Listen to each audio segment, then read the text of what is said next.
everybody, this is Katie of Katie's Critters. Thank you so much for pushing play on my first video on my channel. Today we're going to be talking about how to keep a record book or a notebook for your tropical fish. Now you may be asking me, Katie, why should I keep a notebook?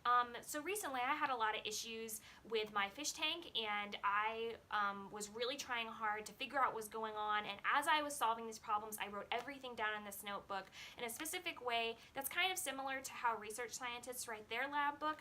I have a science background, so this is the way that I set mine up, and I think it's a great way for you to go back when you have problems in the future to look at what you did and see what did and didn't work. This is to help you and maybe others in the future. I hope that I can learn some things and maybe pass them on to other people. So I'm going to show you guys how I set up my notebook, and I'm just using a composition book. It's nothing fancy. You could use a binder with paper. I'm going to go over some of the other ways that you can keep track of your fish records as well. So I'm going to turn the camera around and come along and take a look inside my notebook with me. Hey everybody, so here's my notebook.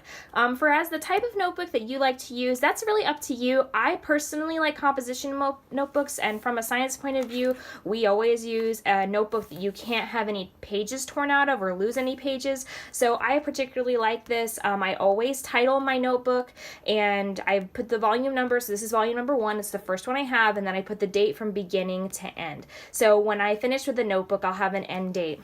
And then I'll kind of keep it for records. So this notebook I think I had used for D&D before, so I just cut the pages out of it, and I started with a contents page. So your contents is like the index. You're going to have the page number and then what you're doing on the contents page. I don't have a full contents page because I haven't used all the notebook, and I've just been trying to work on the issues that I had on my tanks. So but you're going to have the page number, and then what you're doing, a very specific, I was treating rummy nose tetrags for bacterial infection with erythromycin on 12/3/2017. So every title is going to want to have a date, and this one unfortunately doesn't, but I have it on the other title. So if I want to see what my water test was on, I can go to page 4 and it will be there. So I have a blank page, a couple blank pages, because you're going to fill in your contents as you keep going.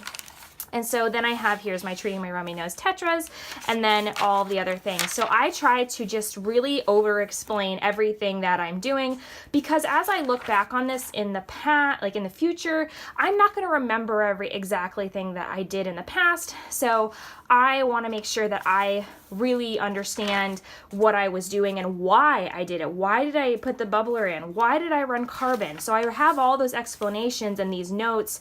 I didn't put quarantine water tank into my 40-gallon tank. That's really important. That's why I did it that way. So this is just a really good example of kind of how you can use it. I like to think that I will use it in the future, continuing with how I quarantine different fish and my water parameter notes and all that stuff. I drew a little thumbs up there. That's funny. Anyway, so that is kind of how I set it up, and you can kind of be as messy or as precise as you want with it, but just know that the more information that you give in the future is going to be beneficial to you as you come across more issues and you look back on your notes. Thank you guys so much for watching this video. Don't forget to like and subscribe, and I can't wait to see you guys next time on Katie's Critters.